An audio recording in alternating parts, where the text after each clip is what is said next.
یہ ایک ایسے عظیم شخص کی داستان ہے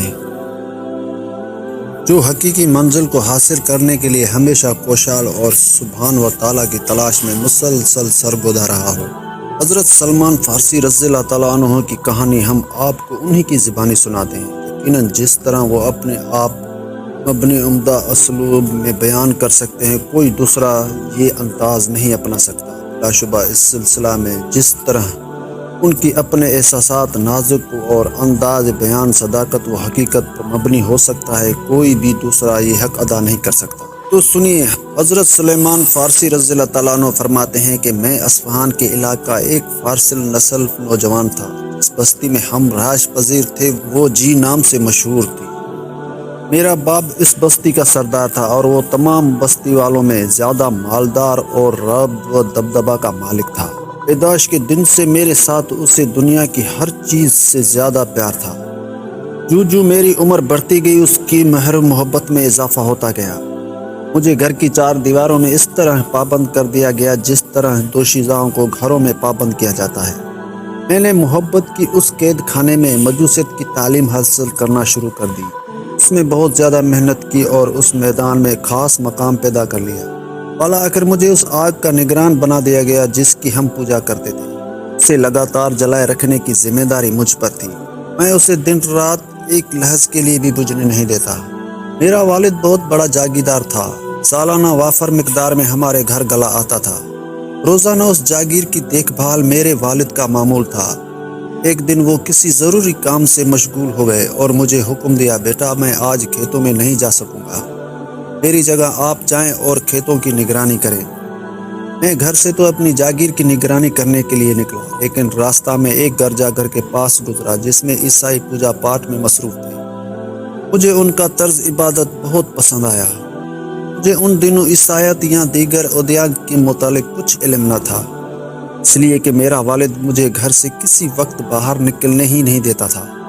اس روز جب میں نے گرجا گھر کے اندر عیسائیوں کی اجتماعی آوازیں سنی تو میں بے اختیار اس کے اندر چلا گیا۔ جب میں نے غور سے انہیں دیکھا کہ وہ سب عبادت میں مصروف ہیں تو مجھے ان کی عبادت کا انداز بہت پسند آیا اور میں ان کی دین کی طرف راغب ہو گیا۔ میں نے اپنے دل میں کہا، خدا کی قسم یہ دین تو اسے کہیں بہتر ہے جو ہم نے اختیار کر رکھا ہے۔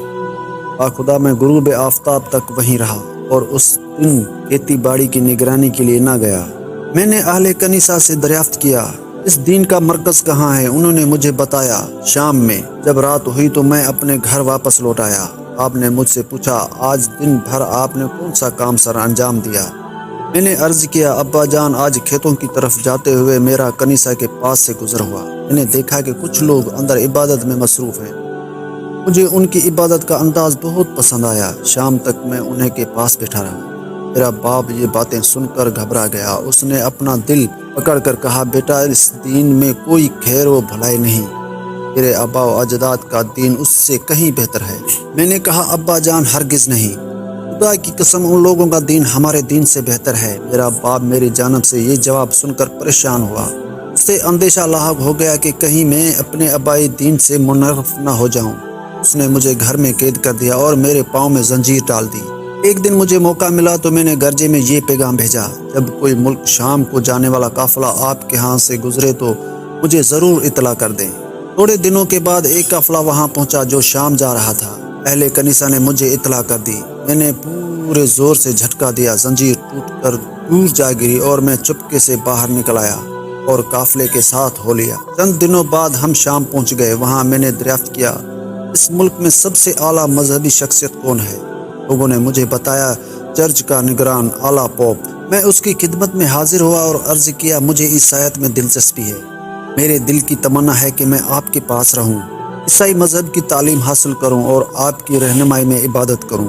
میری مرودات سن کر اس نے مجھے اپنے پاس رہنے کی اجازت دے دی۔ میں نے جی بھر کر اس کی خدمت کی، لیکن تھوڑے ہی عرصے بعد مجھے معلوم ہو گیا کہ یہ آدمی اچھا نہیں ہے۔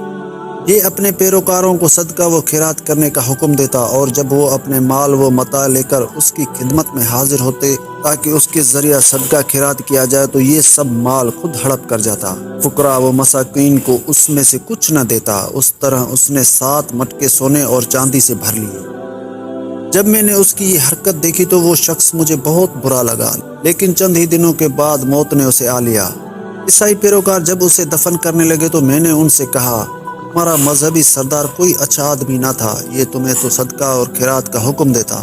جب اس کی ترغیب دلانے پر تم اپنا مال اس کے پاس جمع کراتے تاکہ یہ اپنے ہاتھ سے غربا مساکین کو تقسیم کر دے، تو یہ سب مال خود ہڑپ کر جاتا تھا، اس میں سے ایک پائی بھی کسی مسکین کو نہ دیتا۔ انہوں نے مجھ سے کہا، آپ کے پاس کیا دلیل ہے؟ میں نے کہا، تو میں اس کا خزانہ بتا دیتا ہوں۔ انہوں نے کہا، ہاں بتائیے۔ میں نے انہیں وہ خفیہ جگہ بتائی جہاں اس نے مال دبا رکھا تھا۔ جب انہوں نے سونے اور چاندی کے بھرے ہوئے 7 مٹکے دیکھے تو انکشت بدنان رہ گئے۔ یہ مٹکے وہاں سے نکال لیے اور سب نے فیصلہ کیا کہ اسے دفن نہ کیا جائے بلکہ سولی پہ لٹکا کر اس پر پتھر برسائے جائیں، اور اس کے ساتھ بالا آ کر یہی سلوک کیا گیا۔ چند دن گزرنے کے بعد لوگوں نے ایک دوسرے شخص کو اپنا مذہبی رہنما منتخب کر لیا۔ میں نے اس کی خدمت شروع کر دی اور اس سے تعلیم حاصل کرنے لگا۔ میں نے دیکھا کہ یہ شخص تو بڑا زاہد، آخرت کا متمی اور دن رات عبادت میں مصروف رہنے والا ہے۔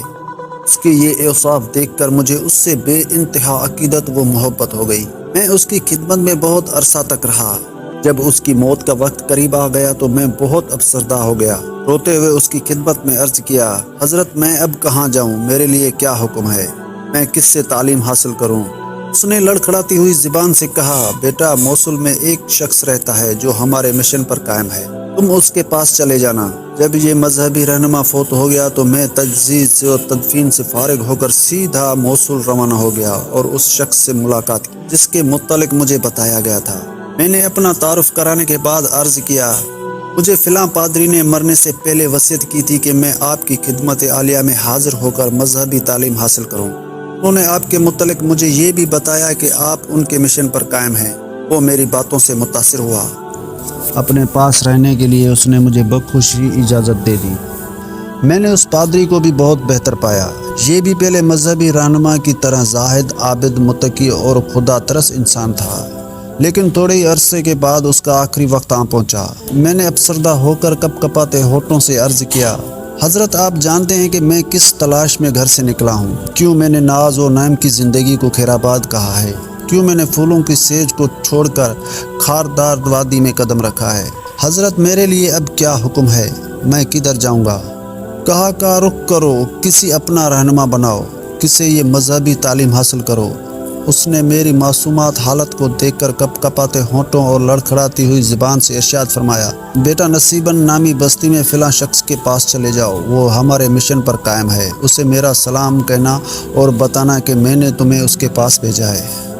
جب اس سے بھی لحد میں اتار دیا گیا تو میں سیدھا اس مذہبی رہنما کے پاس پہنچ گیا جو بستی میں رہتا تھا۔ میں نے اپنا تعارف کرانے کے بعد اپنے سابقہ مذہبی رہنما کا سلام پیش کیا اور پیغام بھی دیا کہ انہوں نے مجھے آپ کی خدمت میں بھیجا ہے۔ میں مذہبی تعلیم حاصل کرنے کا مطمئن ہوں اور کامل استاد کی تلاش میں آپ کے پاس پہنچا ہوں۔ اس نے میری بات سن کر بڑے مسرت کا اظہار فرمایا اور حصول علم کے لیے اپنے پاس رہنے کی اجازت بھی دے دی۔ یہ بھی پہلے دونوں کی طرح بڑا زاہد، عاتق، متقی اور خدا ترس انسان تھا، لیکن خدا کا کرنا ایسا ہوا کہ اس سے بھی اجل نے زیادہ مہلت نہ دی۔ جب اس کی موت کا وقت قریب آیا تو میں نے افسردگی عالم میں ان کے سرہانے پر بیٹھ کر عرض کیا، حضرت آپ میرے تمنا کو جانتے ہیں، اب میرے لیے کیا حکم ہے؟ اپنے درد دل کا حال کس سے سناؤں، کسے اپنا رہنما بناؤں؟ اب کون میرے زخموں پر مرہم لگائے گا؟ اس نے میری کیفیت دیکھ کر بڑے ہی مشفقانہ انداز میں کہا، بیٹا، اموریا بستی میں فلاں شخص کے پاس چلے جاؤ، وہ ہمارے مشن پر قائم ہے۔ تجہیز و تدفین سے فارغ ہو کر میں اس سے جا ملا۔ اپنا تعارف کرانے کے بعد سابقہ مذہبی رہنما کا اسے پیغام دیا تو اس نے مجھے اپنے پاس رہنے کی اجازت دے دی۔ تعلیم کے ساتھ ساتھ یہاں مجھے کاروبار کے موقع بھی ملا۔ کاروبار میں بہت برکت ہوئی جس سے بہت سی گائیں اور بکریاں میرے پاس جمع ہوئی، لیکن قدرت کا کرنا ایسا ہی ہوا کہ انہیں بھی زیادہ مہلت نہ ملی۔ جب موت کا وقت قریب آیا تو میں نے حسب معمول عرض کیا، حضرت اب میرے لیے کیا حکم ہے؟ اس نے مجھے یہ بات بتائی، کہنے لگا، اللہ کی قسم، روئے زمین پہ اب کوئی ایسا شخص باقی نہیں رہا جو ہمارے مشن پر قائم ہو، لیکن سرزمین عرب میں ایک نبی مبعوث ہونے والا ہے جو دین ابراہیم لے کر آئے گا۔ پھر وہ اپنے وطن سے ایک ایسے علاقے کی طرف ہجرت کرے گا جہاں سیاہ خشک پتھروں کے درمیان کھجوروں کے باغات ہوں گے۔ اس کی چند ایک واضح نشانیات بھی ہوں گی، وہ ہدیہ تو کھا لے گا لیکن صدقہ کی چیز نہیں کھائے گا، اور اس کے کندھوں کے درمیان مہر نبوت ہوگی۔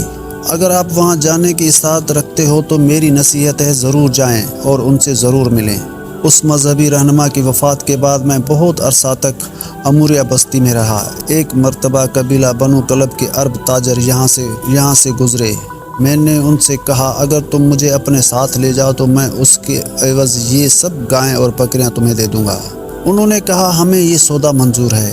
میں نے سارا مال ان کے حوالے کر دیا اور انہوں نے مجھے اپنے ساتھ سوار کر لیا۔ جب ہم وادی کرا میں پہنچے تو انہوں نے میرے ساتھ دھوکہ کیا اور مجھے ایک یہودی کے ہاتھ فروخت کیا۔ مجھے مجبوراً اس کی غلامی میں رہنا پڑا، لیکن کچھ عرصہ کے بعد بنو قریظہ میں اس کا چچا زاد بھائی ملنے کے لیے آیا اور اس نے مجھے خرید لیا اور اپنے ساتھ یثرب لے گیا۔ وہاں میں نے کھجوروں کے باغات دیکھے جو اموریہ کے پادری نے مجھے بتائے تھے۔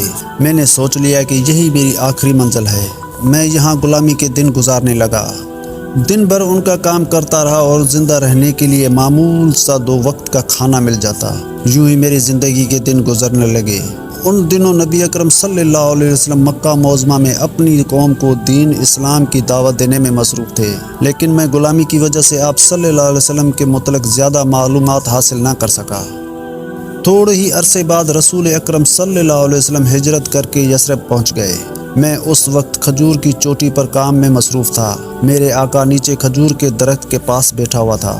اس کا چچا زاد بھائی دوڑتا ہوا آیا، سانس پھولا ہوا تھا، گھبراہٹ کے عالم میں کہنے لگا خدا بنو قبیلہ کو تباہ کر دے، وہ آج قبا میں اس شخص کے استقبال کے لیے جا رہے ہیں جو مکہ سے ہجرت کر کے آ رہا ہے، اور اس کا دعویٰ ہے کہ میں نبی ہوں۔ میں نے جب کھجور کی چوٹی پہ اس کی بات سنی تو میرے بدن میں کپ کپی طاری ہو گئی۔ مجھے خطرہ لاحق ہوا کہیں میں نیچے ہی نہ گر جاؤں۔ میں جلدی سے نیچے اترا اور بے خودی میں آنے والے شخص سے کہا خدا کے لیے آپ مجھے دوبارہ بتائیں کیا خبر ہے۔ میری یہ حالت دیکھ کر میرے آقا کو غصہ آیا اور اس نے مجھے تابڑتوڑ مکے رسید کرنے شروع کر دیے اور بڑبڑایا کہ تجھے اس سے کیا، چل تو اپنا کام کر۔ جب شام کا وقت ہوا تو میں نے کھجوروں کا تھیلا بغل میں لیا اور تلاش کرتے کرتے وہاں پہنچ گیا جہاں رسول اکرم صلی اللہ علیہ وسلم جلوہ افروز ہوئے تھے۔ میں آپ صلی اللہ علیہ وسلم کی خدمت میں حاضر ہوا اور عرض کیا مجھے یہ پتہ چلا ہے کہ آپ صلی اللہ علیہ وسلم ایک صالح اور خدا تر انسان ہیں، اور آپ صلی اللہ علیہ وسلم کے ہمراہ کچھ مسافر ساتھی ہیں۔ یہ میرے پاس صدقہ کی کھجوریں ہیں، یہ میں آپ صلی اللہ علیہ وسلم کی خدمت میں پیش کرنے کے لیے حاضر ہوا ہوں۔ آپ صلی اللہ علیہ وسلم نے وہ کھجوریں لی اور اپنے ساتھیوں سے ارشاد فرمایا یہ کھجوریں کھا لو، اور اپنا ہاتھ روک لیا۔ آپ صلی اللہ علیہ وسلم نے اس میں سے کوئی کھجور نہ کھائی۔ میں نے اپنے دل میں کہا یہ ایک نشانی پوری ہوئی۔ پھر میں واپس آ گیا۔ دوسرے دن اور کھجوریں لی اور آپ صلی اللہ علیہ وسلم کے پاس حاضر ہو گیا۔ عرض کیا چونکہ آپ صلی اللہ علیہ وسلم صدقہ نہیں کھاتے، اس لیے بطور تحفہ کچھ کھجوریں آپ صلی اللہ علیہ وسلم کی خدمت میں پیش کرتا ہوں۔ آپ صلی اللہ علیہ وسلم نے تحفہ قبول کیا، خود بھی یہ کھجوریں کھائی اور اپنے صحابہ رضی اللہ تعالیٰ عنہ کو بھی کھلائیں۔ میں نے دل میں سوچا یہ دوسری نشانی پوری ہوئی۔ تیسری مرتبہ رسول قدس صلی اللہ علیہ وسلم کی خدمت میں حاضر ہوا۔ اس دفعہ آپ صلی اللہ علیہ وسلم جنت البقیع میں اپنے ایک صحابی رضی اللہ تعالیٰ عنہ کی تدفین کے سلسلے میں تشریف فرمائے تھے۔ اس وقت آپ صلی اللہ علیہ وسلم نے 2 چادریں زیب تند کی ہوئی تھی۔ میں نے سلام عرض کیا۔ میں آپ صلی اللہ علیہ وسلم کی مہر نبوت دیکھنے کی کوشش میں تھا جو اموریہ کے پادری نے مجھے بتائی تھی۔ نبی اکرم صلی اللہ علیہ وسلم نے جب مجھے دیکھا تو آپ صلی اللہ علیہ وسلم بھانپ گئے کہ میں کیا چاہتا ہوں۔ آپ صلی اللہ علیہ وسلم نے اپنی چادر مبارک کندھوں سے نیچے سرکا دی۔ میں نے مہر نبوت دیکھی تو پہچان گیا۔ میں اسے چومنے کے لیے جھکا اور زوردار قطار رونا شروع کر دیا۔ رسول اللہ صلی اللہ علیہ وسلم نے جب یہ میری حالت دیکھی تو شفقت سے مجھے تبکی دی اور اپنے پاس بٹھا کر فرمایا کیا بات ہے، کیوں روتے ہو؟ میں نے اپنی پوری درد بھری داستان آپ صلی اللہ علیہ وسلم کو سنائی اور آپ صلی اللہ علیہ وسلم نے اسے بڑی دلچسپی سے سنا اور مجھے فرمایا کہ ان ساتھیوں کو بھی یہ داستان سنائیں۔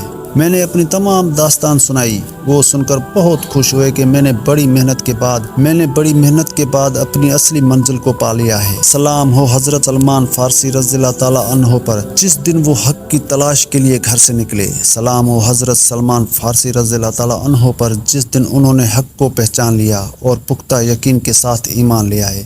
سلام ہو حضرت سلمان فارسی رضی اللہ تعالیٰ عنہ پر جس دن آپ فوت ہوئے اور جس دن انہیں زندہ اٹھایا جائے گا۔